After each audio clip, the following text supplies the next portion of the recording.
Washing machine में VIP लोग के ही कपड़े धुले जा सकते हैं। कॉलर वगैरह कहाँ अच्छा से धुलता है washing machine. Washing machine normal के लिए होता है कि आज पहने कल उतार दिए, तो सोचा गंदे कहाँ था, वो तो खाली महक रहा होगा। गांव के लोग के लिए नहीं है। आपको हम अपनी रियलिटी बताते हैं कि हमने गरीबी को इतना करीब से देखा है कि कोई अपनी पत्नी को नहीं देखा होगा उतने करीब से। आप मार्च से लेकर और अभी अक्टूबर तक यूट्यूब पर जाओ, मेरे वीडियो देखो, आपको 6 से 7 कपड़े में ही मिलेंगे। सोचिए हम आज तक, बाकी लोग को देखिएगा ना, मार जैकेट में पढ़ाएगा, टाई लगा के पढ़ाएगा। भाई पढ़ाइए, हम आपको मना नहीं कर रहे हैं। आपने अमीर जिंदगी जिया है। आपको लगता है खान सर यहाँ आ गए, भाई हम गुरुद्वारा जो होता है ना, गुरुद्वारा, उसमें जाके खाना खाए हम। इसे हम लोग सेंट्रीफ्यूगल कहते हैं। अब केंद्र ये जब भी काम करेगा सेंटर के बाहर की ओर डायरेक्शन में काम करता है, सेंट्रीफ्यूगल फोर्स। इसके कई एग्जांपल आप देख सकते हैं। सेंट्रीफ्यूगल फोर्स के एग्जांपल क्या हो सकते हैं? वॉशिंग मशीन हो सकते हैं। आप लोग कमेंट ज्यादा करते हैं, लोग हमको लगता है कोई इंपॉर्टेंट कमेंट करते हैं हम लोग, इसलिए हम सोचते हैं कहीं डाउट पूछ रहे हैं, इसलिए जाके देख लेते हैं। देखने के बाद पता चलता है किसी काम का कमेंट नहीं है। ऐसा करते रहेंगे, 1 हफ्ता में कमेंटें पढ़ना छोड़ देंगे।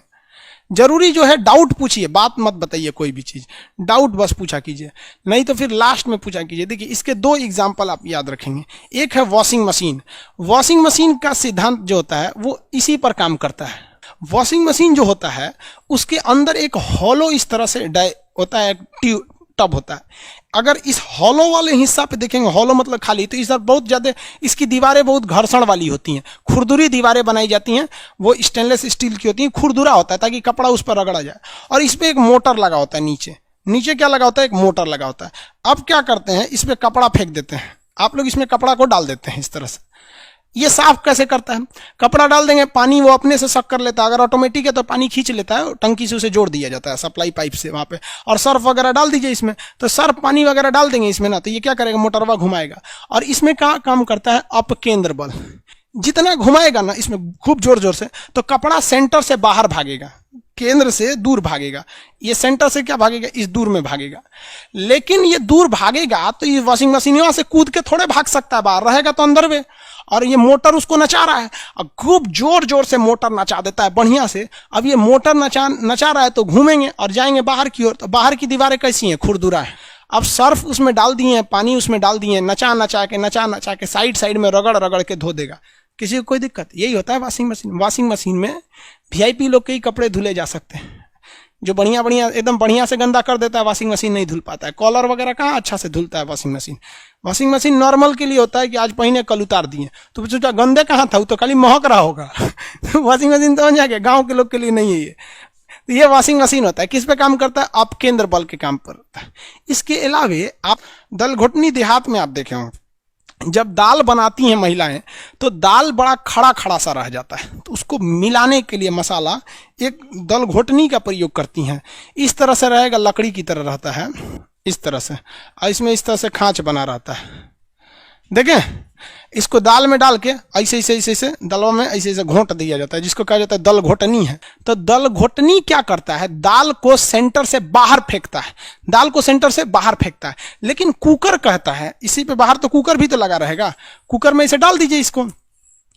कुकर क्या कहता है कि रे बकलोलवा कहीं का, तुम कितना छटपटा लेगा, कुकर से तो बाहर जा नहीं पाएगा। तो ऐसे करिएगा ना, तो जो दाल खड़ा है, बड़ा दाल है, वो इससे दूर भागेगा और दीवालों से टकरा जाएगा, और टकरा के क्या हो जाता है? टूट जाता है। तो ये दल घोटनी भी किस पे काम करता है?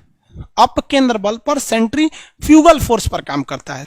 पटना में लड़का जो स्टूडेंट रहते हैं सब, या फिर दिल्ली उल्ली में, ये लोग के पास इतना जगह नहीं रहता है कि दल घोटनी रखे, तो वो क्या करता है? ऐसे गिलास रखे रहता है, गिलास या किसी कटोरा में इस तरह हाथ डाल देगा सर, गिलास या कटोरा में हाथ डाल देगा, अंदर जाके पूरा ना उसमें मल देगा दाल को, वहां पे हो गया। अब वैसे तो बिहार का स्टाइल क्या है कि जब दाल बनाएगा ना तो उसमें 2 आलू डाल देगा, दाल बन गया, चावल बना दिए, एक और चावल बन रहा है, एक और दाल और आलू का बनाएगा चोखा और दाल चावल।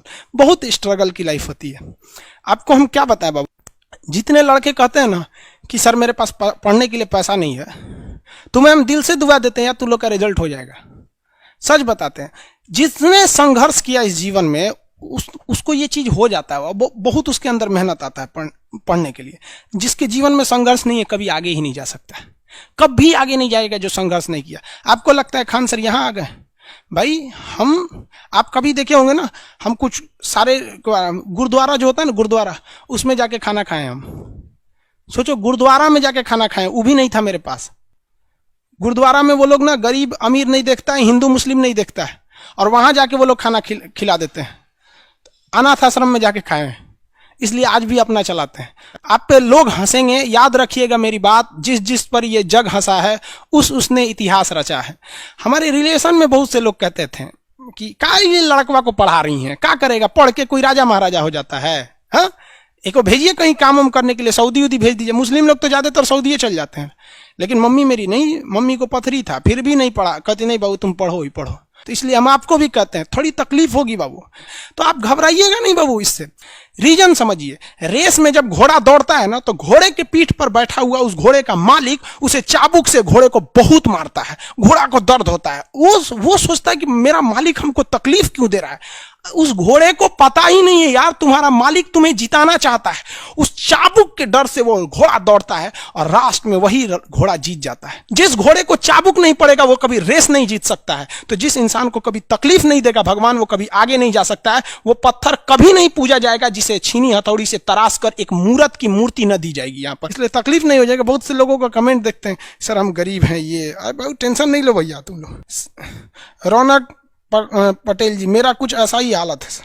भाई सबकी हालत ऐसी होती है यार, जिंदगी में हम इतने तकलीफ देखे ना, अब तकलीफ नहीं होता है तो तकलीफ होती है। आपको हम अपनी रियलिटी बताते हैं कि हमने गरीबी को इतना करीब से देखा है कि कोई अपनी पत्नी को नहीं देखा होगा उतने करीब से। अब तो हमको गरीबी में रहने का आदत हो गया यार। आप मार्च से लेकर और अभी अक्टूबर तक यूट्यूब पर जाओ, मेरे वीडियो देखो, आपको 6 से 7 कपड़े में ही मिलेंगे।